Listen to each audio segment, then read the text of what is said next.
Thank you everyone for joining us, whether you're tuning in live or watching this on YouTube. It is my pleasure to introduce Nancy and Diane with Partners of Native Landscaping. Thank you both for being here with us today. Thank you, Alexis. Diane and I appreciate this opportunity to get to share our tips and tricks for creating a wildlife-rich, deer-resistant native landscape. But first, I'd like to talk a little about the city of Wildwood, where Diane and I have lived for the past 20 years.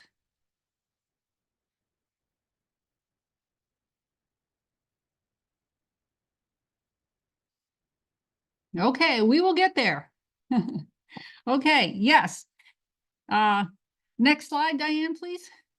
Okay, City of Wildwood. Diane and I have lived here for the past 20 years.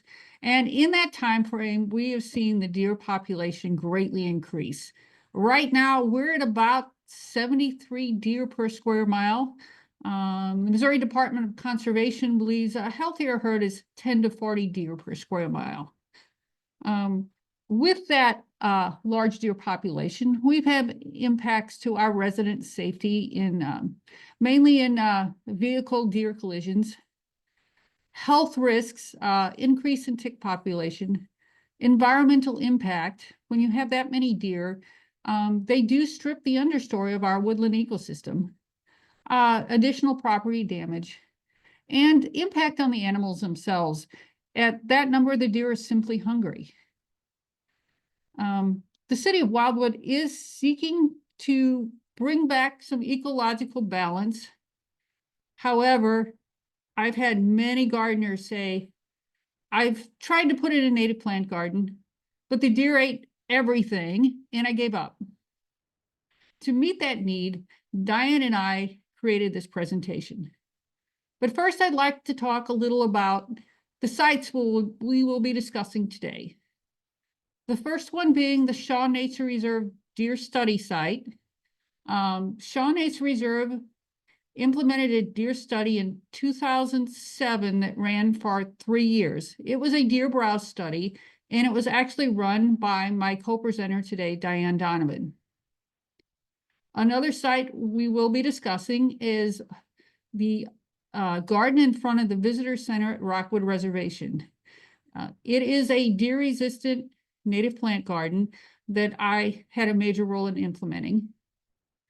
We will be discussing Diane's property, which is on 4+ acres and is a rural setting with a plethora of native plants and a very healthy deer population.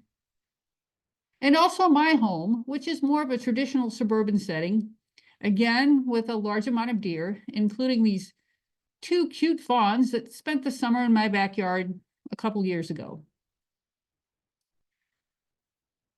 But first, I would like to give a little more information about Rockwood Reservation.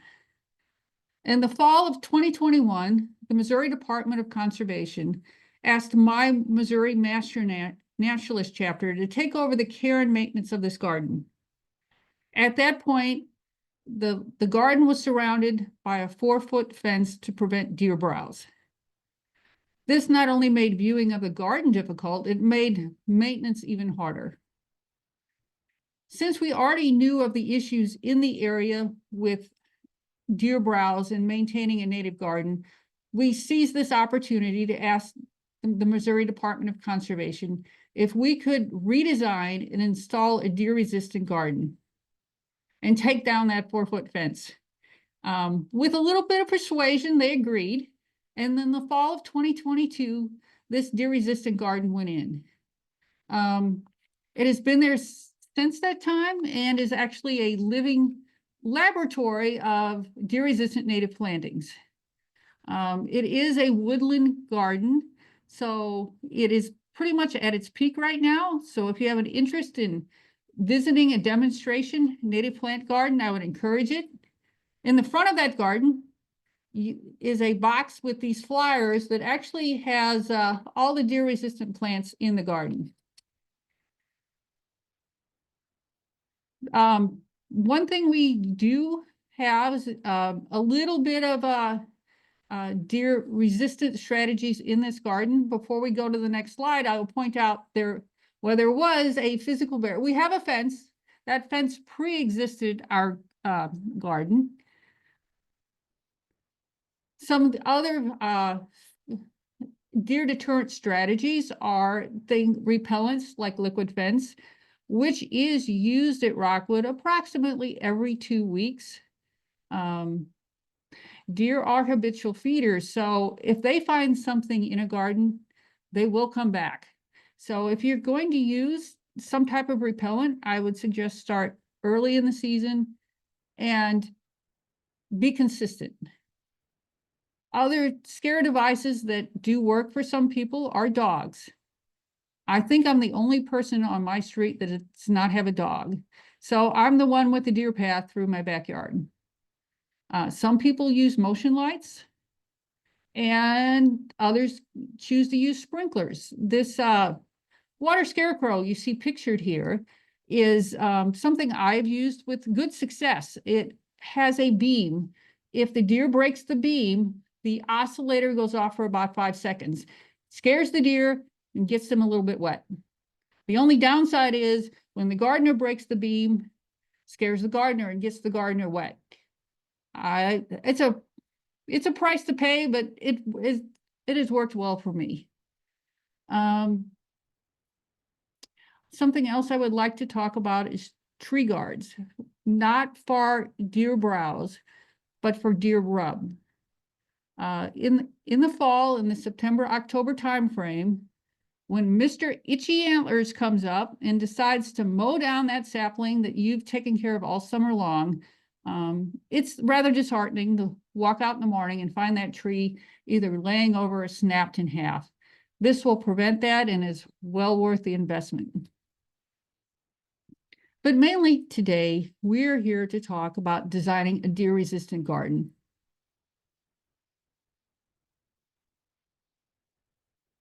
So first, let's talk about which plants. Why do deer prefer certain plants? Well, deer are actually selective browsers, and their preferences change seasonally based on their nutritional requirements, the nutritional content of the vegetation, population pressure, and plant availability. 80% of what deer eat is either woody browse, so think your trees and shrubs, forbs, which is basically your native plant garden, or mast, which is nuts and berries. Now, some plants are simply tastier due to their high moisture content, tender foliage, or nutritional value. And your yard may actually produce tastier plants than your friends, depending on your soil pH and the organic material in your soil. You might grow really tasty plants.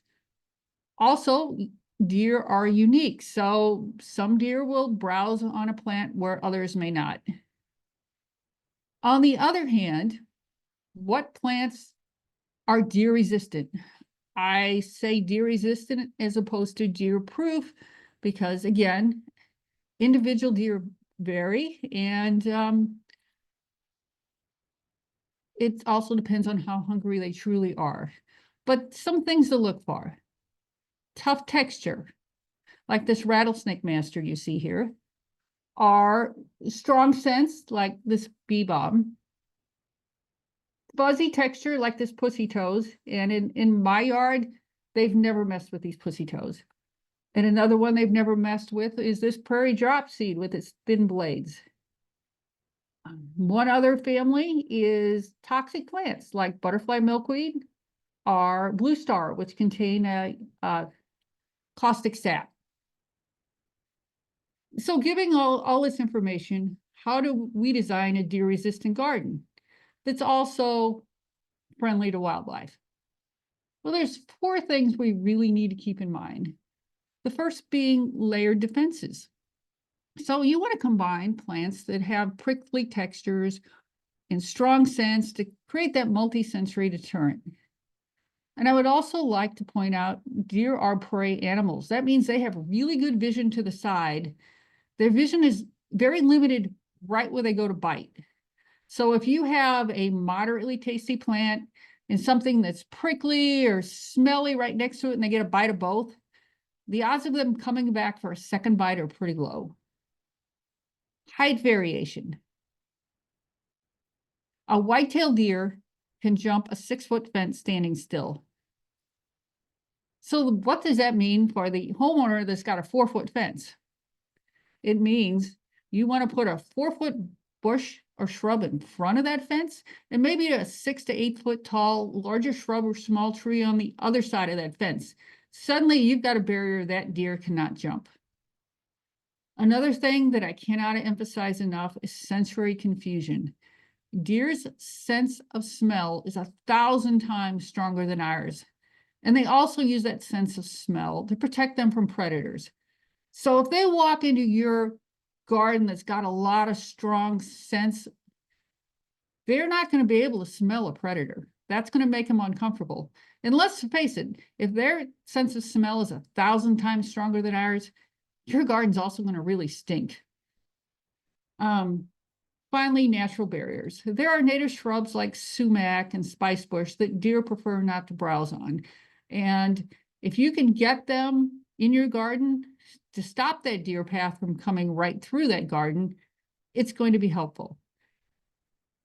All that being said, I know there's people watching this presentation that's going to have deer populations at 70, 80, 90, maybe even 100 deer per square mile.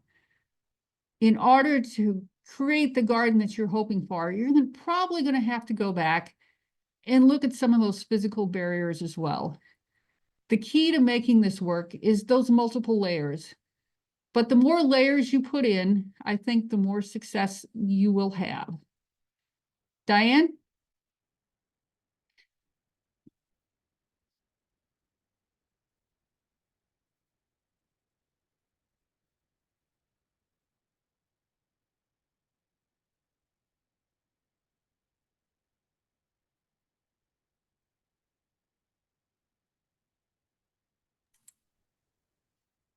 Diane, your mic is muted. Okay, my apologies. I was muted. So continuing our story, first we're going to visit the Shaw Nature Reserve deer study that was done in 2007 in Wildwood. And then next, and this deer study was done because of the increase in need for finding deer-resistant plants. After that, we will then visit these other 3 sites, and we're going to see some very successful deer-resistant gardens. But first, let's talk about the Shaw Nature Reserve deer study. While I was working at Shaw Nature Reserve, and I was tasked for designing and running a native plant deer browse study. And what we wanted to do is provide better info. There was probably some info out there, but we wanted to provide better info from a study to folks on the deer resistance of native plants. We were fortunate enough to have a very generous landowner that lived in Wildwood with high deer pressure, provide the land, provide the fencing, and provide it and install it. And actually, you'll see in one of these pictures a sprinkler even watering the study area until it was established. In the study area, we had approximately 100 plants, which consisted of sun, wildflowers, shade wildflowers, and even some woodies, some vines, shrubs, and trees. So each of these plants, to conduct the study, each of these plants, about 3 to 5 plants each of each species, was planted in an area or a plot in 2 different plots. And the plot was actually randomized, which means there were different species in each plot. So they were growing next to different species each time. And they were actually located, they were in different locations on each plot, interior versus exterior, to prevent these variables and biases toward edge browsing. After the plants were established, after a year and a half behind the deer fence, in the summer of the 2nd year, that deer fence was removed. And then the observations to the damage the deer to each species was recorded. The way we were actually ranking the deer resistant based on a scale with a numeric scale, 0 being no deer browse to 5 complete deer browse. So each visit, this was recorded and averaged. I visited the site every 2 weeks through the growing season. And then at the end of that growing season, and then the next year, we compiled all the data, got an average for each species, and assigned a total deer browse rating for each species. This report was then distributed to plant designers, installers, and it's now available online and also in the Shaw Nature Reserve Deer Landscape. And at the end of this presentation, I'm going to show you how to access that information from the deer study. So that will be available to you. So let's continue our story visiting the 3 sites that have those successful deer-resistant gardens. First, I'd just like to talk about the plants, the Missouri natives that we're going to be highlighting. Those will be have a range of the 0 to 1, so no to very little browse. We're going to, and also just to kind of mention, the Missouri is very lucky. We have a very diverse natural communities in the state, which range from wet to prairies, to eastern woodlands, to Ozark more dry woodlands, unlike the eastern, which would be more mesic. And then in our Ozark dry region, sometimes we have soil so thin that trees can't grow, and we have these open glades, which is one of the driest conditions you can have. So each of these environmental conditions is going to relate to probably a problem that you have or a condition that you have in your landscape. So we're very fortunate that we have quite a few native plants adapted to many different growing conditions and have also been adapted to the wildlife in the state. So in these next area, we're going to group the next slides based on these growing conditions. We're first going to talk about wet to moist areas. Then we're going to talk about shade conditions, both average soil, deep soils like in a prairie, and also for rocky woodlands. We'll have some examples of that. And then we're going to go to our sun. Again, both sun like prairie conditions and then glade conditions that is like a rock garden or a very dry. And it looks like there we go. So here is what I'm showing now is actually the results of the deer study that we will make available.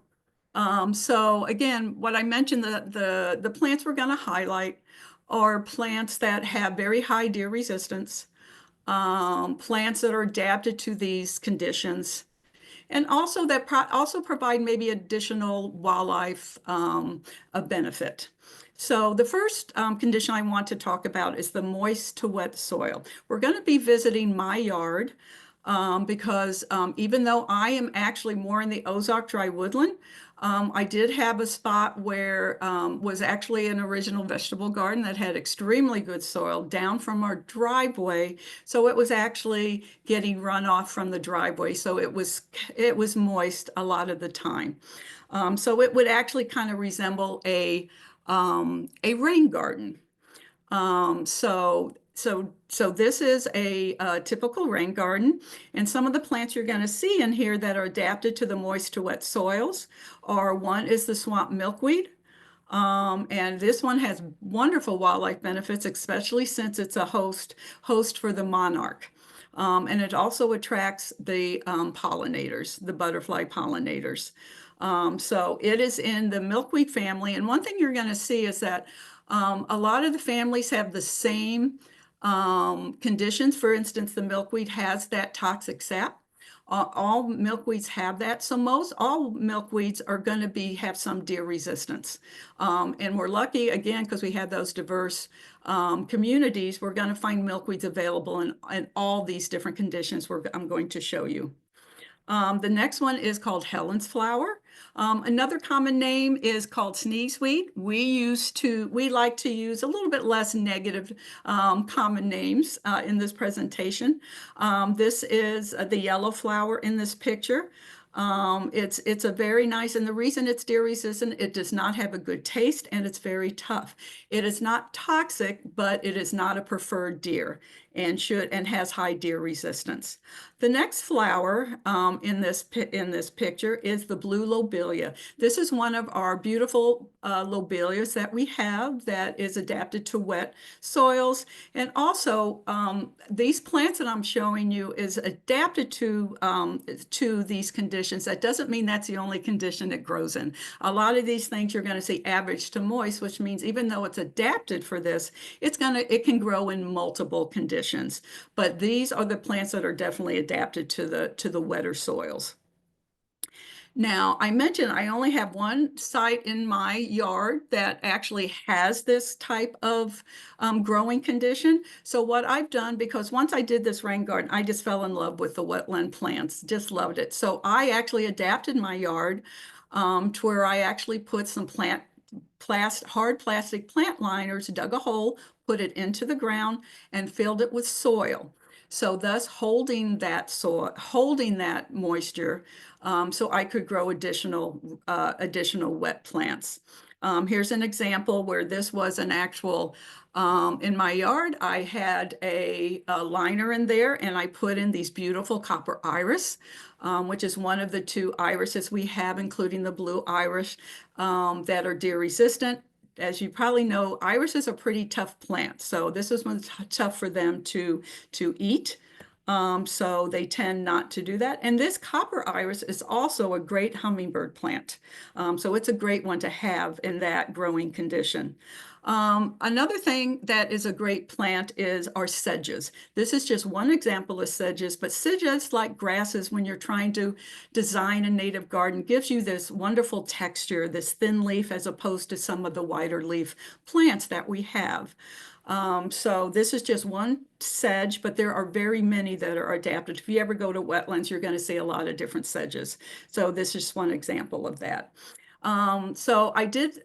Putting that, making that little wetland in my yard was a lot of work, but I still wanted more wetland plants. So I also like container plants, but I don't like to water them. So I got some half barrels, put in a barrel liner, and then filled that with dirt. So I now have a container that I don't have to water as much, and it can grow native plants. In this container example is the cardinal flower, which again is a wonderful hummingbird and butterfly plant.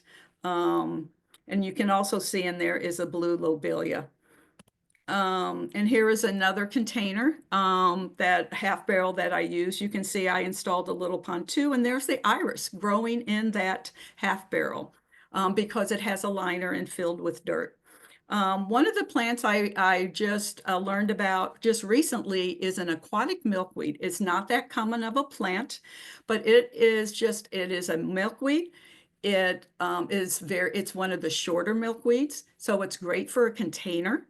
And the beauty of this plant is that it blooms all summer long. So it is actually one of my favorite. I have expanded my wet container plants 3 times. Just one of the reasons is to grow this plant. It's just wonderful. Now, these have all been sun plants, but there's also some plants adapted to wet shade. And this is one example. Again, you can see I have to grow this in containers, is a sensitive fern. This is a great plant if you have a shade wet condition, and ferns have very high deer resistance. So this is a great plant if you do have some shade wet. Also, there are some wet sedges that you can plant in that condition. So this is some great examples for moist to wet soils, native plants that are also has that high deer resistance. The next site we're going to visit is Rockwood Reservation. As Nancy mentioned, it is a Master Natural Project, and it is mostly a woodland garden. So we have shade, but it is in front of the visitor center. So it is a more formal, which means you have designed areas, high, a lot of plants grown together. Instead of mixing together. So it is a little bit more shade formal. One of the areas is to the side of the visitor center. And it is an area where you can see there are some nice benches. And what's not shown on here is there's also a water fountain. So even on weekends when the visitor center isn't open, we see high traffic in this area. And this is a garden that Nancy designed just to really make this a very peaceful, enjoyable place to sit. And some of the wonderful plants that Nancy installed and her group, Master Naturalist, installed was bluebells.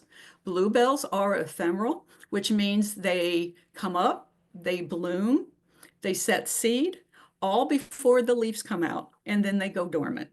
You see this in woods with very high percentage of tree canopies. But I love ephemerals. We've also added some additional ephemerals to here. I don't highlight them too much because they're actually a little difficult to find in the native plant trade. And the reason for that is that you need to collect these seeds in the spring. You have to sow them immediately. And most nurseries are that's their busy time. They don't have time to do that. So it's not real common to see those type of plants that you might see in a woodland where you take a hike growing early spring. Another plant that stays around is celandine poppy. This is a gorgeous little yellow plant, and it will persist throughout the year. And also we have another fern. In this case, it's an ostrich fern. If Nancy mentioned this area right here is at its peak, you will see that ostrich fern looking more like in the picture there. It's a beautiful fern. It will actually spread along with the bluebells and the celandine poppy. And before you have a beautiful woodland area that's very peaceful and enjoyable place to sit and enjoy. So a lot of people don't know, this is a walkway up to the visitor center. A lot of people don't know that we have goldenrods and asters for the shade. So why a lot of people think woodlands, it's all kind of spring.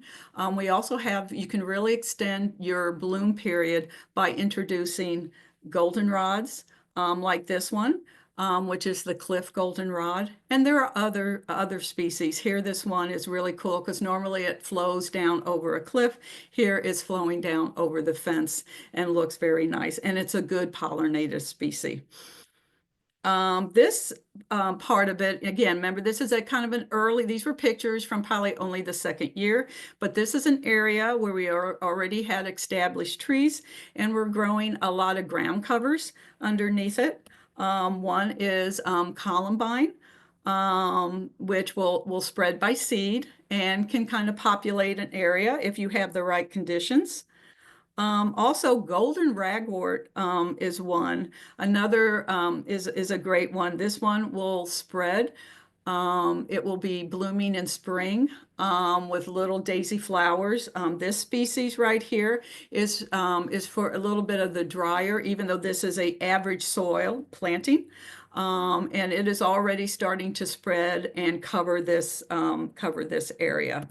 Also, bee balm. Here's a mint. It's so good to include mints in your deer-resistant garden because of what Nancy mentioned about them not liking areas with strong smell. They can't smell predators.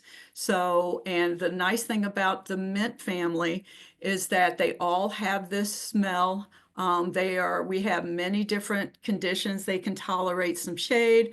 We have many that grow in sun, which we'll be seeing when we talk about our sun gardens, but great plant. And this plant, where this is going to be the first shrub we talk about, and that is the beautyberry. Beautyberry is a great plant. It's actually, a lot of people don't know, it's actually in the mint family. So it has very high deer resistance. And it also has very wide sun conditions from sun to part shade. This is in part shade. You're going to see it later in our sun part where it's in full sun in Nancy's yard. So this is a great shrub. One thing that we determined through our deer study, most of the shrubs that we planted for this for in there, very few had high deer resistance. Beautyberry is one on the 0 scale, 0 deer browse. So it's a great plant. So this is more of kind of the formal shade garden. Now we're going to go back to my yard. This is kind of the informal. You can see I've got plants all mixed together. And this is my yard, again, is very dry. So these would be plants that can tolerate the dry conditions. Not that it's that's the only place it will grow. One example, I'll mention that when we get to some of the species. This is a beautiful lady fern again. Ferns are very deer resistant.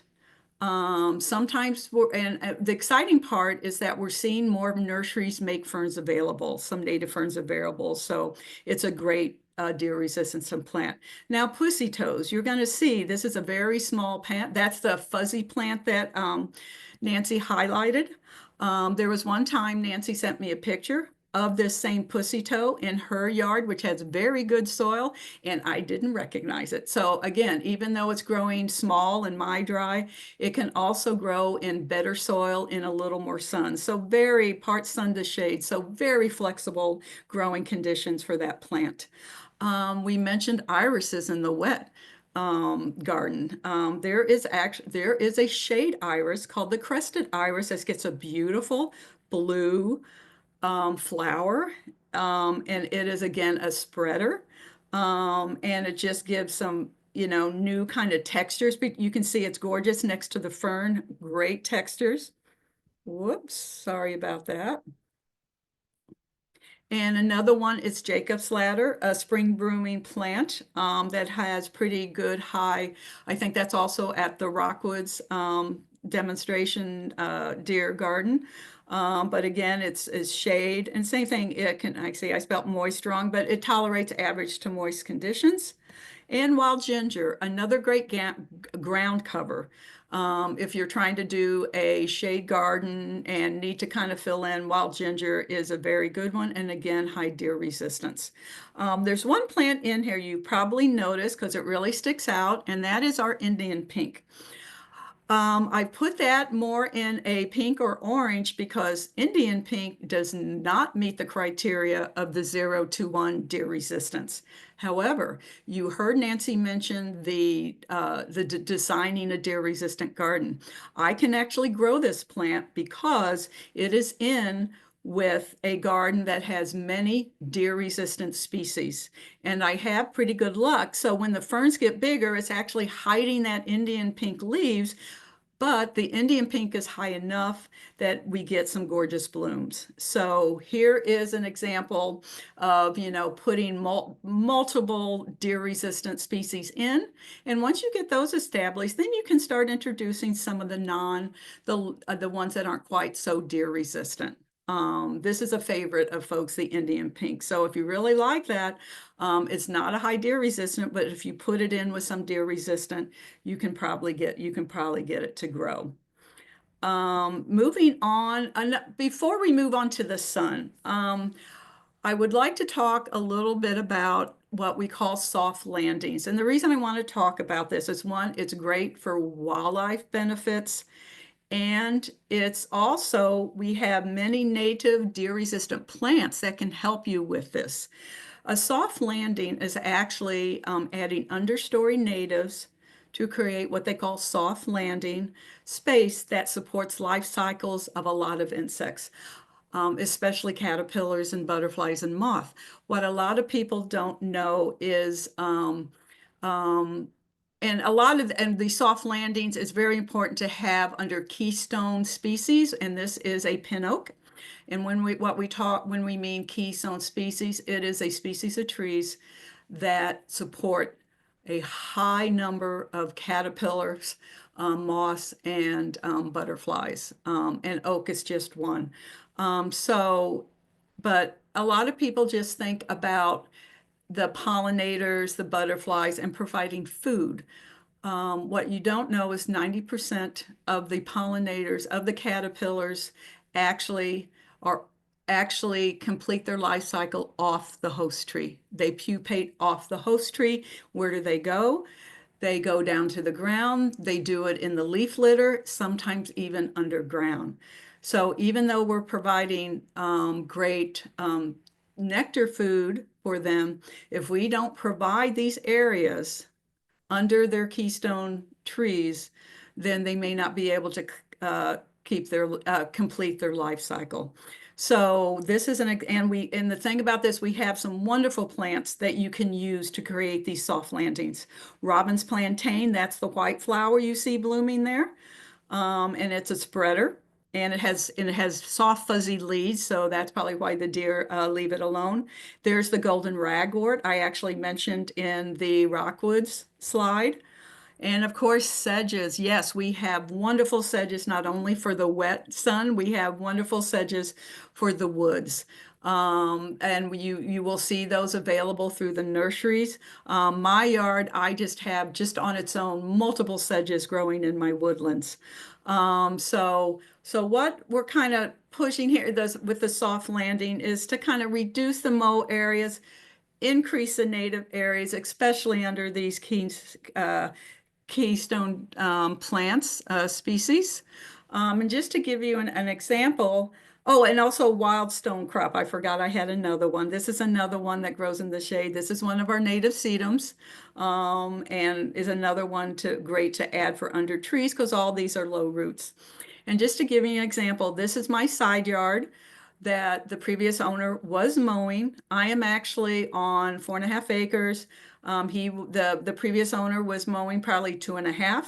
We have reduced that to way less than probably a half an acre. Actually, in this picture behind the tree is actually our prairie. We have a 2-acre prairie. This is my side yard where they were mowing. We stopped that. This is actually below a pond that we have. And what you're seeing here is phlox and blue-eyed Mary. I didn't actually have that listed because blue-eyed Mary is not known, the deer resistance, but I have no trouble with them not eating it. And phlox is not. But when it's in here with all this blue-eyed Mary, the deer don't seem to bother it. Blue-eyed Mary is a winter annual. It actually germinates in late winter and then comes up. And it actually is in like around streams, like with the bluebells. And the reason that it spread through my woods, I didn't do that, is that it's below the pond, my pond, and that pond, when it overflows, just spread that seed. And this was quite a nice surprise to see this one year, and it did this all on its own. But again, taking a mowed area, converting it to native plants to give those insects the ability to complete their life cycles. Okay. Very cool. Now let's move to the sun formal. Now we're going to go to Nancy's house. She is a little bit more suburban. This is her front yard. She has done a wonderful job using native plants along with some, other non-native plants in her front yard. To make it, more of a subdivision, kind of acceptable planting. But she's done a wonderful job here. One plant that she has that's one of my favorites is Blue Star. Blue Star, there are many species of Blue Star. This is one for kind of dry conditions. There's one that's much taller for more moist conditions. So again, we have so many native plants in a way it was kind of hard to know which ones to highlight here, but that is the bush below there, the thin leaf bush. Again, it was in Nancy's slide that with the milkweed that does have toxic sap. So very good luck with that.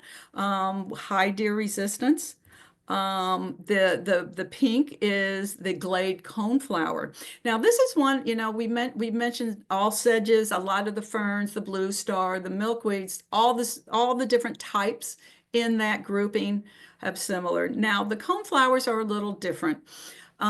You have the glade coneflower, which grows in a glade type area, so a more open. So it actually kind of, you know, it's a little bit more susceptible to deer. So it's actually adapted to the glade condition with much rougher leaves than some of the other coneflowers, like the purple coneflower. So it is higher deer resistance than some of the other coneflowers.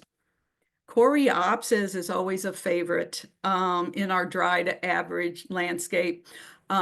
It can be a little bit aggressive, but it looks like Nancy's doing a great job keeping that a little under control.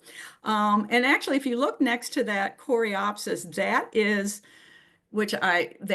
actually the pussy toes. When Nancy sent me this, it's like, that can't be pussy toes. That doesn't look like mine. But you can see how different it looks when it's growing in a different soil, and it is quite happy. And Nancy, I believe this is her backyard. This is a area where she's using grass. We haven't really talked about the grasses yet. This is little bluestem. Grasses is also great, just like sedges. It gives you different texture and has high deer resistance. Showy goldenrod. We had kind of had that one goldenrod in the shade. Now we have many goldenrods in the sun area. And they're great for attracting butterflies, as you can see here in this picture. And here is one of our favorites. It's everyone's favorite when they see this. And look at this. This is verbena, rose verbena. Nancy has it in her front, cascading over a rock wall, and it is just gorgeous. And it attracts butterflies, and it has a smell. If you ever try to handle it, it definitely has a smell, which is why it has high deer resistance. Moving on to, and here's that beautyberry that we showed growing in part shade here in Nancy's yard, growing in full sun and quite happy. She's got it up against, it looks like a blue rug. That looks very nice. And the thing about beautyberry is why it's a favorite, it gets these gorgeous purple berries at the end of the growing season. So it's just a gorgeous plant, especially once it's done blooming and gets these beautiful berries. Okay, so we're going to go back to my yard. We're going to look at a little more sun informal, and where much of my sun informal is either this is actually my gravel driveway. I thought my family loves going to glades. It has such gorgeous plants. And it's like, well, how can I get a glade in my area? You know, it's got to be really dry, lots of rocks. Oh, yeah. How about my gravel driveway? My husband doesn't like it. He has to keep pushing the cars back, but it's worth it. Look at this. I think it's worth it. So this is butterfly weed. This is a milkweed that grows in very dry conditions. Again, as a host plant, and you can see the other coneflowers there are my glade coneflowers, and it's a little hard to see in the upper right hand corner. It's not blooming, but one of the probably true to deer resistance is the prickly pear cactus. That's a little too prickly for deer, and you don't have a problem them eating the prickly pear cactus. Now moving to my prairie. But this could be a small, now we have a 2-acre, but you can do small prairies if you have enough property. This is a prairie in my front yard. This is a royal catchfly plant that has high deer resistance, and one reason it's called catch fly is because the flowers are very sticky and some of the plant is very sticky. Is probably why deer don't like it. And then to the right, you can kind of see some blue flowers just beginning to bloom, is the wild bergamot. And this is a mint that grows in prairies, and again gives you that scent, but it's great for hummingbirds. And here's another part of my prairie. Here's the rattlesnake master, does quite well. Prairie blazing star. Most of the blazing stars have high deer resistance. And here is my side yard. Again, most of my yard is dry and rocky. Here's a spider milkweed. Not one used much, but I really enjoy it. And now I'd like to talk about one of my favorite plants is the indigo. My goal was to get one of every indigo species in my yard. In the prairie, I have white, but there is a yellow indigo that's up from this planting. A delphinium. This is not that common in nurseries, but it's got the most beautiful colors. I didn't have a picture of it to show growing in my garden. Then we have cream indigo, which is another indigo. This tolerates more shade, and instead of upright, it's more cascading cream. It's gorgeous. And of course, our blue indigo, which grows on our glades. So here is some wonderful examples of deer-resistant plants for your sun garden.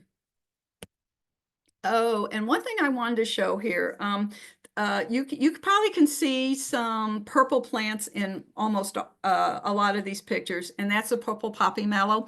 It gets a rating of 5. You can, if you just stick it in there, without surrounded by anything, the deer are going to eat it all. So what I do is that purple poppy mallow is a spreader. So I grow it in amongst, is a trailer. I grow it in amongst deer resistant plants. And that's the way I can get that very low deer resistant plant in my garden.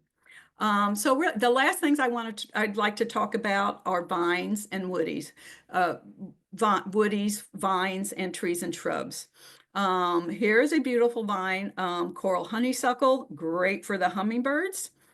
Clematis vine. A lot of people don't know. They don't know we have at least 3 species. I think that's what I have in my yard of clematis vine. Instead of growing vines up on a trellis, I love to have vines trail across my plantings. And if it's deer resistant, that gives extra protection to plants that I might be growing with less deer resistance. Passion flower is, maypop is another name for this. You can see the fruit in that picture and the beautiful, delicate purple flower. Maypop, if you step on that fruit, it pops, so that's why it gets its name. And it is quite the spreader. It doesn't always come up where you plant on it, but you can just trail it on and even make it like a ground cover. The little yellow one on the right, a lot of people don't know, there is a dwarf yellow passion flower, which I just love. It's very delicate like the clematis, and again, I just let it grow throughout my plantings. Trees, let's go on to the trees and shrubs. This is my yard down from the driveway. What we see here is the red buckeye that grows in the southern part of Missouri. It's a great plant, both at honeysuckle and the red buckeye. Your hummingbirds will be very happy. The little small plant is actually a tree called leatherwood. It is just an interesting tree because you can actually tie its stems in a knot. It is that flexible. Native Americans used this tree because of its flexibility for a lot of uses. And it only gets 6 feet. I plant it a lot because it's just it's about the size of a shrub. So, and it is available in the nursery trade. It's wonderful. The shrubs I want to highlight, or small trees, are the ones that actually also has a wildlife benefit, which means it's a host to certain caterpillars. The spice bush, Nancy mentioned earlier, is a host to the tiger swallowtail and the spice bush swallowtail, and it's deer resistant. It gets beautiful red berries. the pawpaw, a little bit taller, and it can tolerate moist conditions, but it also grows in my dry, rocky, so it's more resilient than you realize. It can tolerate a lot of different conditions. Another name for it is Missouri banana. As you can see the fruit up there, people can make bread out of it. And it's also a zebra swallowtail host. This is the wafer ash, which is a host for the giant swallowtails. I've been slowly getting more and more of those to have these beautiful swallowtails in my yard. And the caterpillar is disguised as bird droppings, which is so cool when you see it. Another great shrub is the fragrant sumac. This is a great shrub because it also has a wide range from shade to sun, and it's a great plant. I use it as I remove my honeysuckle to replace the honeysuckle. It's a great plant, and it's also a host to the little blue butterfly called spring azures. Just wonderful. Moving on. So Nancy talked a little bit about strategic planting. I thought I would show you some examples. Here is purple coneflower and gray-headed coneflower. It has some deer resistance. It's not really high, but I grow it with skullcap, which is the blue there, which is in the mint family. So again, this is I can only grow these, especially the purple coneflower, in my prairie if it's combined with the skullcap. And again, the poppy mallow, which is the darker purple magenta there, it's growing up through the baptisia, and also my phlox, which again doesn't have high deer resistant, grows up in the baptisia and is tall enough to bloom. So that's one, and that's also prairie dropsy that it's growing in. And that previous picture where I have the Indian pink, and we also have geranium that's not blooming, that normally was being eaten, but I've now put it in with my ferns and my other high resistance. So it's a good example of strategic planting and making layers of protection. So I'm on a lot of acreage. I plant a lot of small trees, and like the wafer ash. There's another one called a bladdernut tree. I have too many to protect. So what I've discovered is in the upper right-hand corner, this is a gathering. So baptisia, when it is done growing, the stems dry out and they become tumbleweeds. I was shocked to see on the side of my house where all my baptisia decide to gather in a circle. I've also saw this online and gathered itself. So then I gathered these up, and then I put them around my little tree, tree or bush seedlings that I get from the conservation department. I plant a lot of them, thousands, hundreds in a year.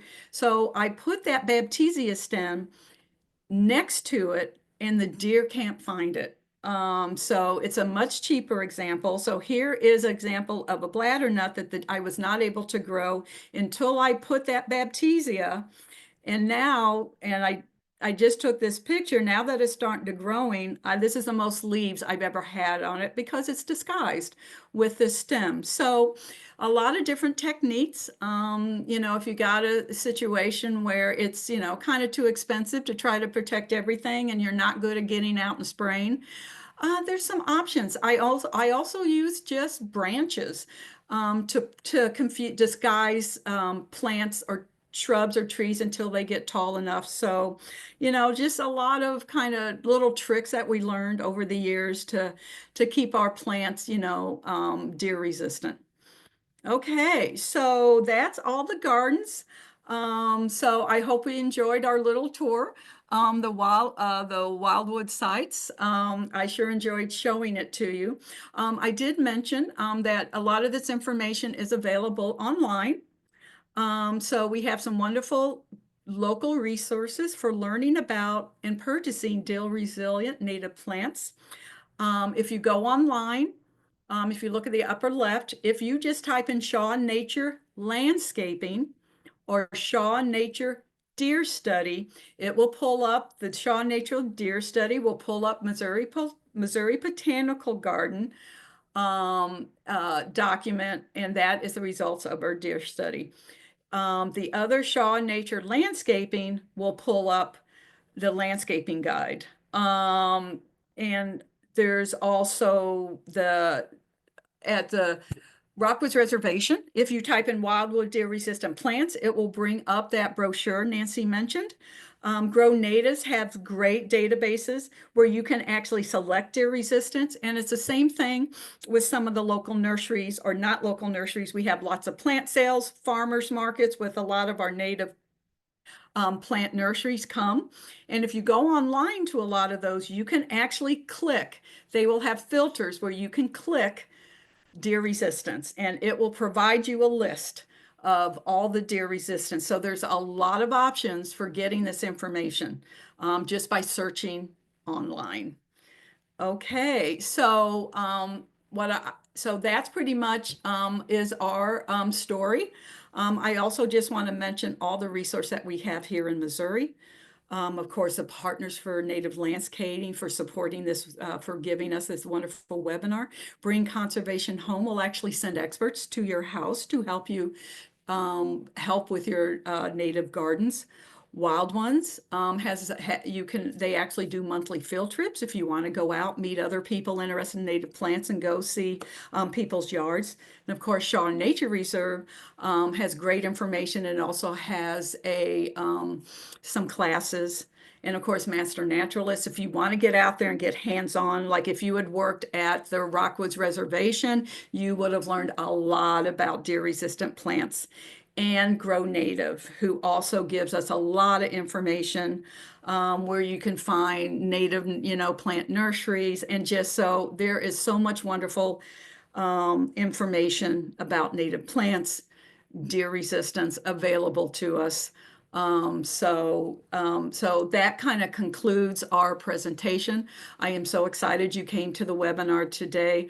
Both Nancy and I I've been fighting deer resistance, deer issues for 25 going on 30 years in Wildwood, Nancy too.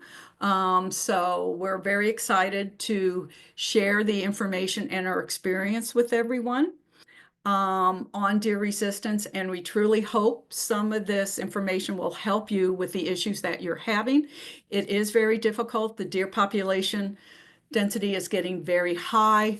If just the plants don't work, you might have to do again that layered protection with even some, other like the scare device or something. But hopefully this information we present today will give you some needed information and help you out. I just want to end our presentation with the message deer resistant and wildlife rich, and share with you some of our favorite deer resistant pictures and the wildlife that come to them. So thank you very much.